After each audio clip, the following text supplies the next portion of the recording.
out on social media last week. So tell us a little bit more about equity and where does it fit in the African music industry? Yeah, so Equity is Roc Nation's in-house music distribution service. So our name is from our founder. I think, everything that he's created has been off of attempting to own his music and, empower artists to do the same. So he wanted it to be right there in the name, and that's what we preach and that's what we push. In terms of the global streaming landscape, our space is really to empower artists to stay independent and not to rely on those advances and all the other things that Kanye West was talking about. Because those things are very enticing to artists. Obviously, they need funding, and that becomes the main reason why they might sign to a label or not. So what we do is we really try to obviously distribute the music globally for the artists, pitch them to the different editorial playlists on the different streaming platforms, help them pitch their syncs so that they can get placement. And we've done pretty well with that. Connect them with brands where we can. So really start to help artists grow from whatever level they're at, all the way up through to being, financially independent, being able to register their music and control their rights so that if they do decide to sign to a label, they're more empowered and they're in a position of power to negotiate properly to hopefully keep their music. I think ultimately what we want to address is that masters are the most important thing that you can own aside from real estate in the world, honestly. So it's probably the second biggest asset you can have, especially as a creator. So, giving that away is giving everything away. So that's kind of what we try to focus on. And in terms of just Africa, we don't really have many artists yet. We'd love to be able to step into the continent and be able to provide some of our services. Our rates are very reasonable in terms of what we do, but we haven't had a lot of access to Africa yet.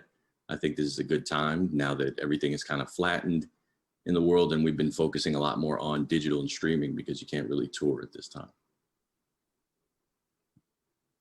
That's very interesting.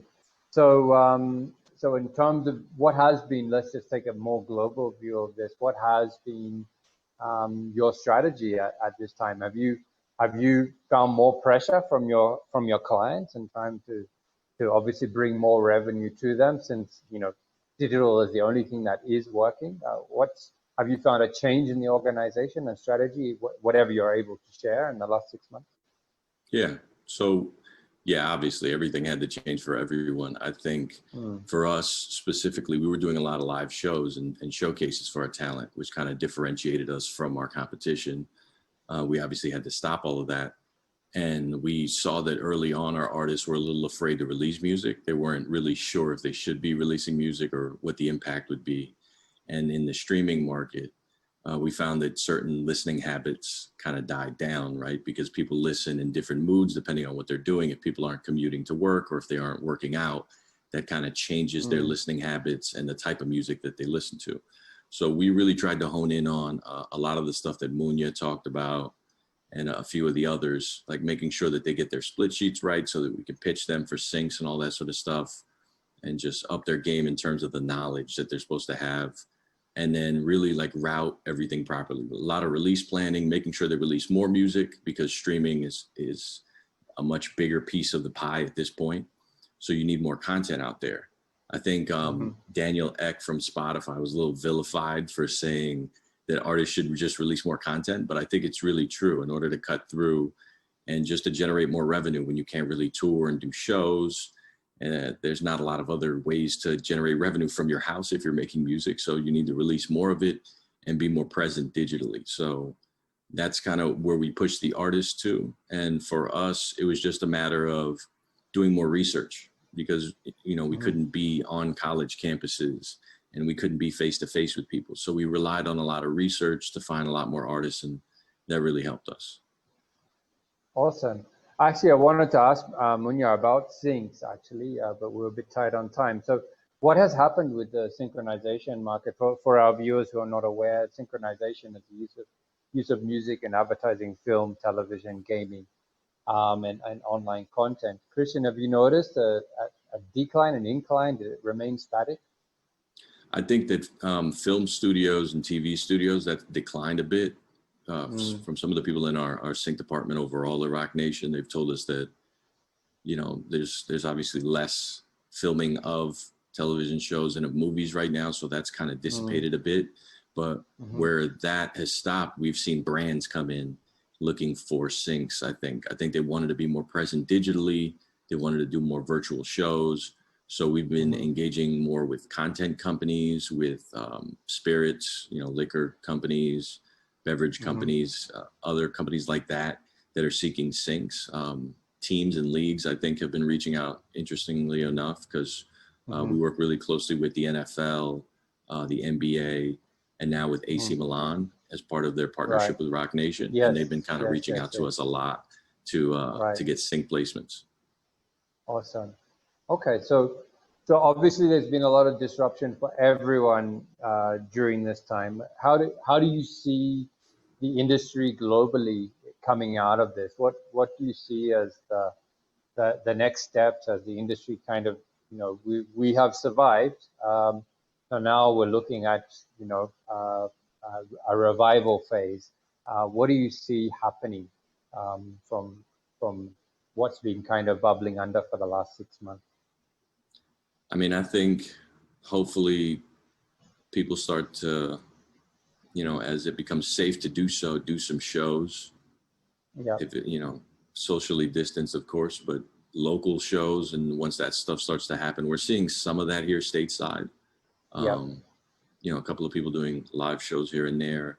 And then I just think, you know, once the first tour kind of takes off, or first festival at some point, things kick off. Just from there, I think, you know, in the time that we've had, I think people have gotten really good at connecting digitally. And I've seen a lot of people be able to conduct sessions over Zooms and record full projects. I know that Burner Boy basically recorded an entire album over Zoom and had it engineered. And I've seen artists like Jim Jones has created something called like Quarantine Studios, where he's working to connect a bunch of different creators in sessions to create music. So I think that connectivity will continue, and it'll make it easier for artists to work across continents on creative projects from their own homes. So, and I think that's been normalized. So I think that that's really good too, so that people don't feel like they can't access each other, and that they're more open to work across those borders online. Yeah. Yeah, I like the word you used earlier in terms of flattened. You know, definitely, I think the industry has become flatter, and the world has become smaller, especially for the music industry during this time as well. We've seen a lot of conversations and collaborations that we normally wouldn't have gotten, I believe. Yeah. Yeah, for sure. It's actually it's interesting to see how many new innovations have come across, and how easier it is for people to connect and work, and seeing artists dabble in more international music and collaboration, especially at this time. Yeah. I mean, personally, as someone that's invested in the creative business in Africa for the last 20 years, I've certainly seen a lot more interest in Africa generally, in music, film, gaming, animation. You know, it's heightened during this time as well. And it seems that the US industry generally creatively is looking towards Africa for new ideas. Would you agree with that? Yeah, definitely. I think in the past few years, it's been interesting, because in America, they're obviously slow to adapt new types of music, new genres and styles. And it's not even like a geographic thing. It's just that we're enamored with our own music. So I think that in the past few years, African music has kind of crossed over in a permanent way, not just a passing way where we get one or two songs. I think it's been added to essentially the American pop recipe, where you have people incorporating elements, working with artists, and looking to do those types of songs, right? I think we have a very simplified version of it in America and understanding of it, where people just call it Afrobeat and anything that's African. You know, there's no differentiation between the many genres across the continent, but at least they're tuning in, and at least they're thinking of making songs in those styles and reaching out to people to collaborate. So with the way I see it now, where before it would just be a blip on the radar here or there, I think it's become a part of the American music landscape in a permanent way, the way that reggae did, and the way that many other genres, and now Latin music in the same way in the past decade or so. So I think it's really awesome to see that, you know, American pop artists, hip hop artists, R&B artists are incorporating elements and then working with producers and artists and seeing them as equals in a way they hadn't before. Actually, I wanted to ask about that because, you know, I guess if you're not in the US and you're outside and you're global, because, you know, things tend to blow up there first and then they go global in most instances, not in every instance. But we see certain waves, you know, we saw the Caribbean wave, we then saw the Latino wave as well. And for us internationally, they seem like waves, but what I'm hearing you say is that they then stay on in the US, and you have a whole fan base that still follows what was once a global wave, but has now become part of the US industry's fabric. Is that fair to say? Yeah, I think it takes more than one wave, though. I think it becomes like for the Latin wave, for instance, I think it was like 2 or 3, and then after the third one, there was some permanence in it. So it washes over everybody. It's almost like soccer in America with the World Cup. It shows up every 4 years, and like after 8 or 12 now, okay, it's starting to stick, and then the MLS comes in, and then everything else. And it's the same way with any other style or genre of music. You know, at first you have the adaptations, the bigger artists like the Drakes bringing things across, and then you have an artist from Africa blowing up and making a song, and then it kind of spreads through, and then 2 and 3, and then the artists themselves stick and start to collaborate with American artists. And so now I see the permanence in it, but it probably took a few different waves for it.